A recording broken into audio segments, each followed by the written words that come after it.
kidney জনিত যিকোনো সমস্যা কিডনিয়ে যিমান ফিল্ট্ৰেশ্যন কৰিব লাগে কিমান যদি ফিল্টাৰ কৰা নাই কিডনিৰ যদি আপোনালোকৰ ক্ৰিয়েটিনাইন লেভেলটো বহুত বেছি হৈ গৈছে মুঠতে মই ক'ব লাগিব যে কিডনি জনিত যিকোনো বেমাৰ যদি আপোনালোকৰ আছে তেনেস্থলতো আপোনালোকৰ কি হ'ব পাৰে ভৰিত এনেকুৱা ধৰণৰ পুৰি থকা খুব পুৰা বা ভৰিৰ তলুৱা জ্বলা বিন্ধা কৰা বা পুৰা খুব বিন্ধি থকা তেনেকুৱা ধৰণৰ আমি দেখিবলৈ পাওঁ ঠিক আছে ইয়াতে মই ক'ব লাগিব যে নিউট্ৰিয়েন্ট ডেফিচিয়েন্সি যদি হয় আপোনাৰ শৰীৰত যদি আপুনি শাক-পাচলিৰ পৰিমাণ একেবাৰে নাখায় ফল-মূলৰ পৰিমাণ একেবাৰে নাখায় বা কাৰ্বোহাইড্ৰেট প্ৰটিন আৰু চৰ্বি আমাৰ শৰীৰত যিমান লাগে যদি আপোনাৰ শৰীৰত সিমানখিনি পৰিমাণে নাপায় নিউট্ৰিয়েন্টছ ডেফিচিয়েন্ট যদি আপোনালোকৰ হয় তেনেস্থলতো আপোনালোকৰ ভৰিৰ তলুৱাখন জ্বলা বিন্ধা পুৰা এনেকুৱা অনুভৱ আপুনি কৰিব পাৰে ঠিক আছে ভিটামিন ডিৰ যদি আপোনাৰ শৰীৰত কমি হয় মানে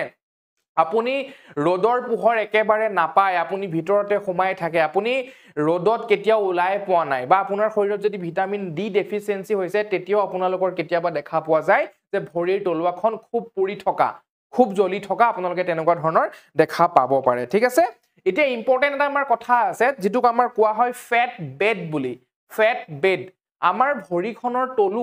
তলুৱাৰ অংশত এটা মানে চৰ্বিৰ তৰপ থাকে এটা চৰ্বিৰ লেয়াৰ থাকে বা এটা ফেটি লেয়াৰ থাকে যেটোক আমাৰ ফেট বেড বুলি কোৱা হয় আৰু সেই ফেট বেডটো যিমানটো পৰিমাণৰ থাকিব লাগে বা যিমানটো ডাঠ থাকিব লাগে যদি চৰ্বিৰ পৰিমাণ সিমানতকৈ কমি যায় ফেট বেড বুলি মই যেটো কৈছো তাত যিমানখিনি চৰ্বি থাকিব লাগে তাতকৈ যদি চৰ্বিৰ পৰিমাণ কমি যায় তেনেস্থলতো আপোনালোকৰ তলুৱাখন কি হয় জ্বলা পোৰা কৰে বা খুব খুসা বিন্ধা কৰি থাকে বা আপুনি অশান্তি পাই থাকে ঠিক আছে তেনেকুৱা কিন্তু আপোনালোকৰ হ'ব পাৰে সেইটো কাৰণে ইয়াৰ লগতে মই আপোনালোকক কথা ক'ব বিচাৰিছো